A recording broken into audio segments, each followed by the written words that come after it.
This is the Stephen Leacock summer home at Orillia, Ontario. It's the place where one of the world's great humorists used to sit and write things that made people from Manitoba to Moscow chuckle for hours. My name is Rick Wellwood, and like most people, I was introduced to Stephen Leacock through his writing. Although I have to admit it wasn't the best experience for me at the time because I had to study him in school for marks. Years later, I rediscovered the old man in the best possible way, for the pure pleasure of it. Whenever the academic year came to an end at McGill University in Montreal, Professor Leacock used to pack his bags and rush to Orillia, Ontario, to spend time with his summer friends. He did some of his best writing here. His spare time was spent out on the lake, fishing, or else right here, rooting around in the garden.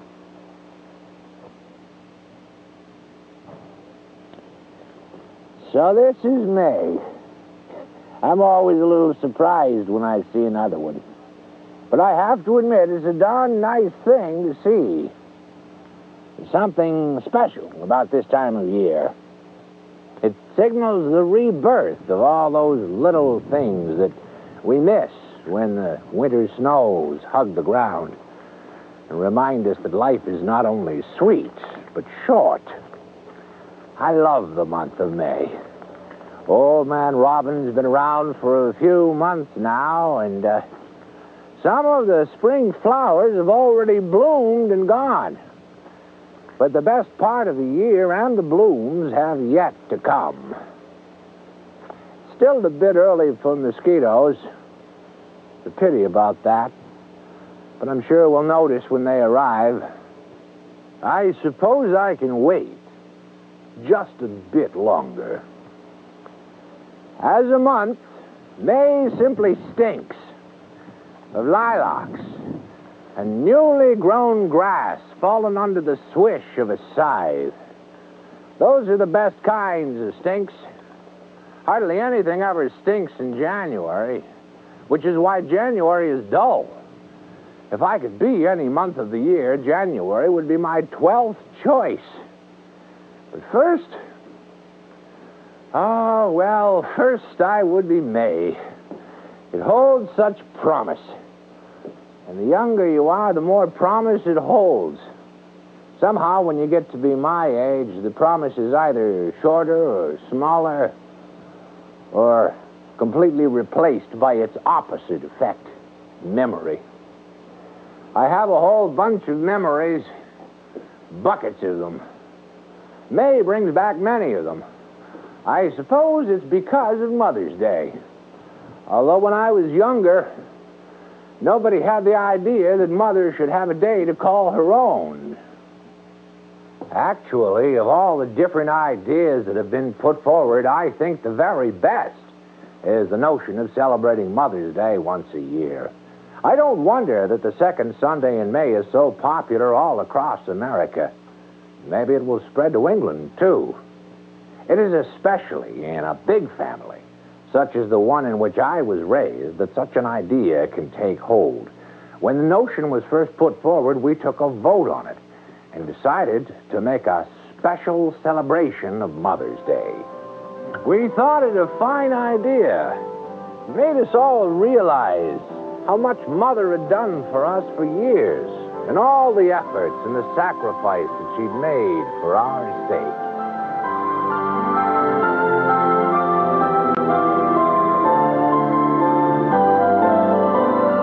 A Stephen Leacock Mother's Day special will return.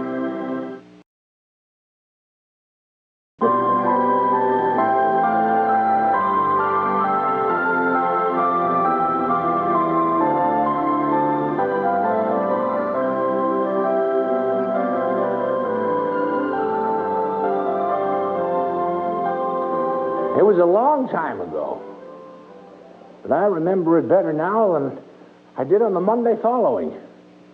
At least I see it a lot more clearly now than I did when I was a lad. Of course, back then I thought I was a little more genteel and refined. Anyway, we decided we'd make a great day of it. A holiday. for the whole family and do everything we could to make Mother happy. Father decided to take a holiday from his office so as to help in celebrating the day. My sister Ann and I stayed home a bit longer from college classes. Well, Mary and my brother Will stayed home because, well, they were there all the time anyway and didn't have to go to high school until the next day. Yes, we were all there. And it was getting toward the time when we all wouldn't be there, so we wanted to do it up in a big way. It was our plan to make it a day just like Christmas or any big holiday. We decided to decorate the house with flowers and mottos over the mantelpieces and all that kind of thing. So Mary and Ann went out and picked some flowers, and Will and I decided to start on the mottos. Will is not very good at that sort of thing. Never was. Neither was I, if I have to be honest about it. We were sort of lucky that Mother was around to help us out. Actually, she does all that sort of thing at Christmas and Thanksgiving anyway, so we watched her make the mottos. She was always wonderful at that sort of thing. Besides, even if we'd tried our very best, I don't think we could have done one half as well. Really.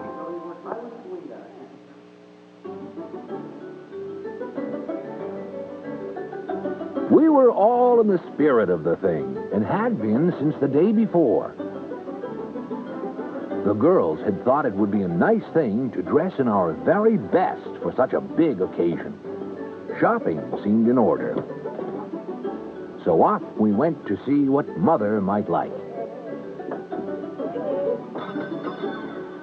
In a way, it hardly seemed fair, since Mother was in charge of the budget, and this was like asking her to betray a sacred trust. We pointed to several things we thought she might like, but she only shook her head and smiled. But the day wasn't a waste, really, since each of the girls picked up a new hat. They only needed to be trimmed by Mother to look absolutely smashing. We all wanted something to remember the day by, and Father solved that problem nicely by buying silk ties for Will, for me, and for himself.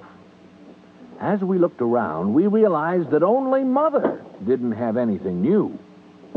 We pointed out several new hats, but she still shook her head and smiled. She told us that she really liked her old gray bonnet better than a new one. Well, Will and I could understand that, because she'd taken so long to break it in. I can't remember that she ever wore another. The girls commented that it was awfully becoming to her, and as I think back on it, it was awfully.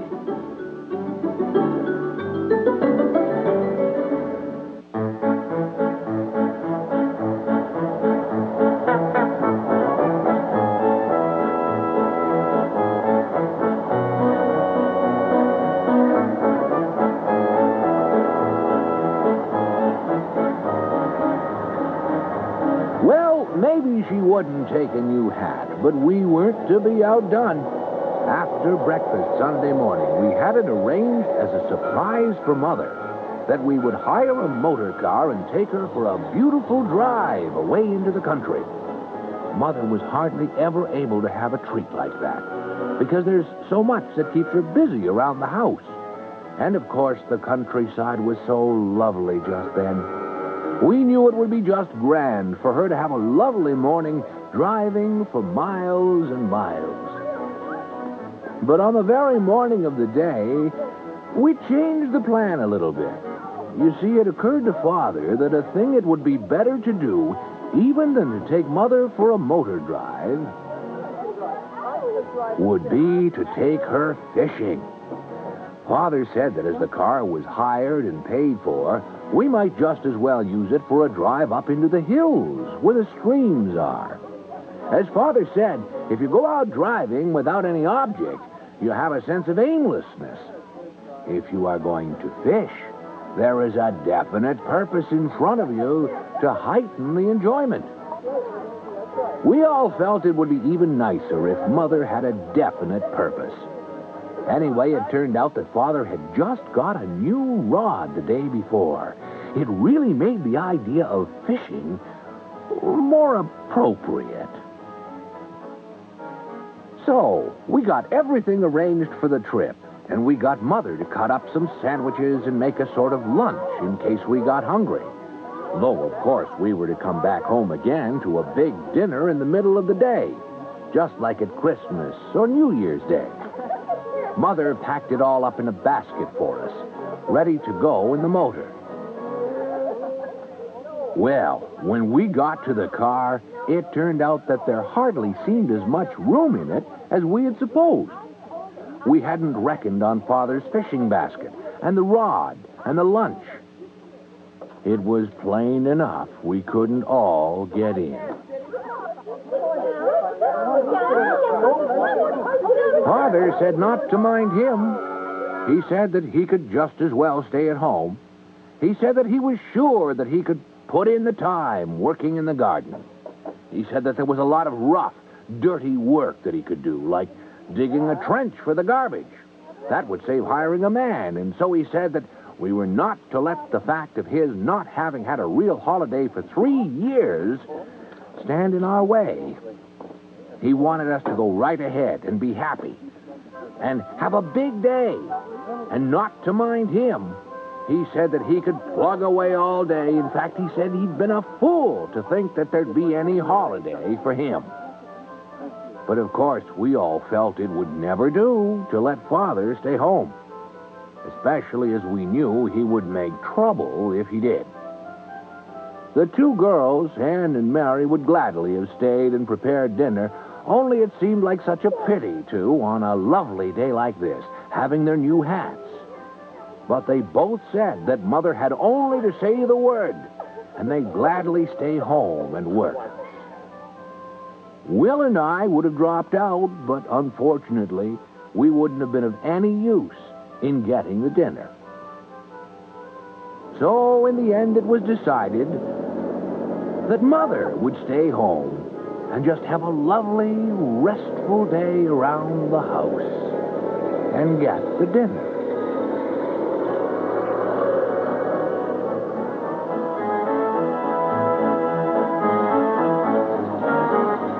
So we all drove away with 3 cheers for Mother. And Mother stood and watched us from the veranda for as long as she could see us. And Father waved his hand back to her every few minutes until he hit his hand on the back edge of the car, and then said that he didn't think that Mother could see us any longer. It turned out anyway that Mother didn't much care for fishing. Also, it was just a little bit cold and fresh out of doors, though it was lovely.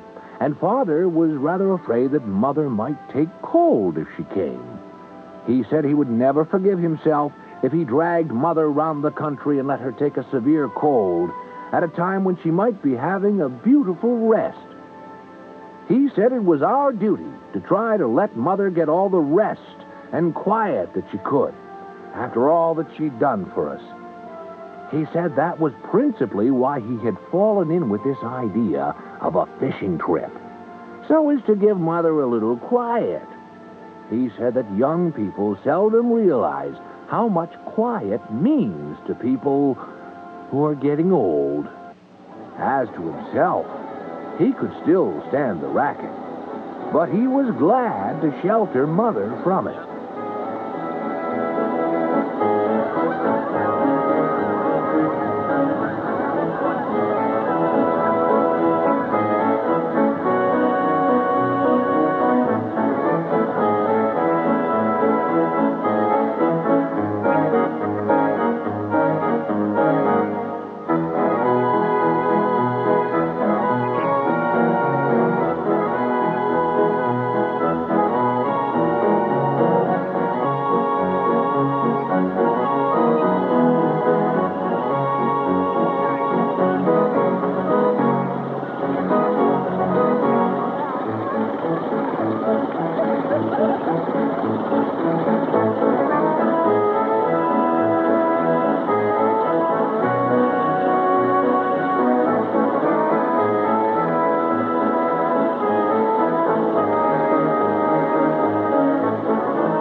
We had the liveliest day up in the hills that you could imagine. Father caught such big specimens that he felt sure that Mother couldn't have landed them anyway if she had been fishing for them. Will and I fished, too, though we didn't get so many as Father.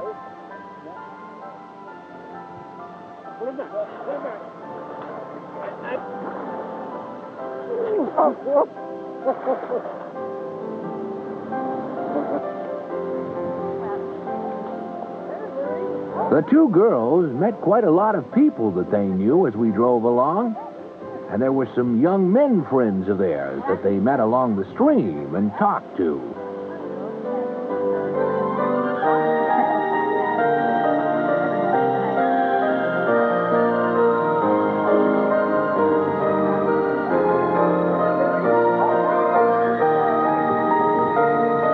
And so we all had a splendid time.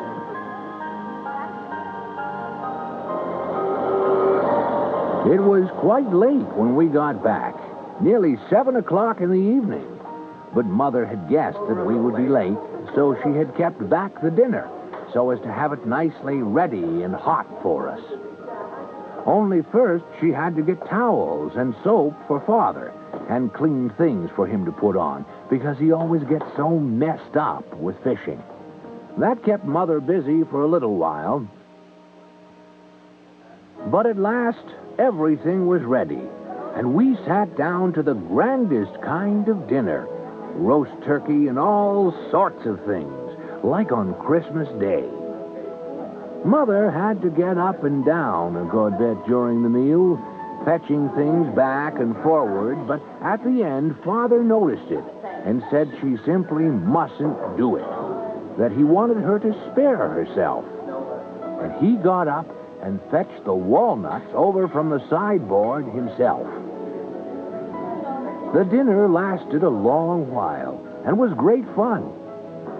When it was all over, all of us wanted to help clear things up and wash the dishes. Only Mother said that she would much rather do it.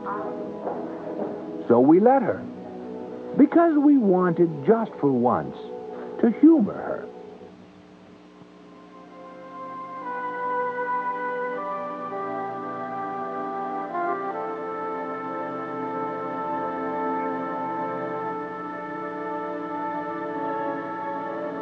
It was quite late when it was all over, and when we all kissed Mother before going to bed, she said it had been the most wonderful day of her life. And I think there were tears in her eyes. So we all felt awfully repaid for what we had done.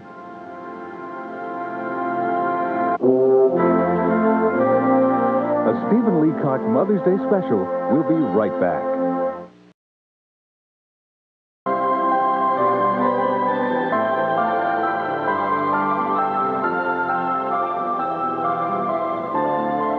I think back on that day so many years ago, and when I do, there are tears in my eyes.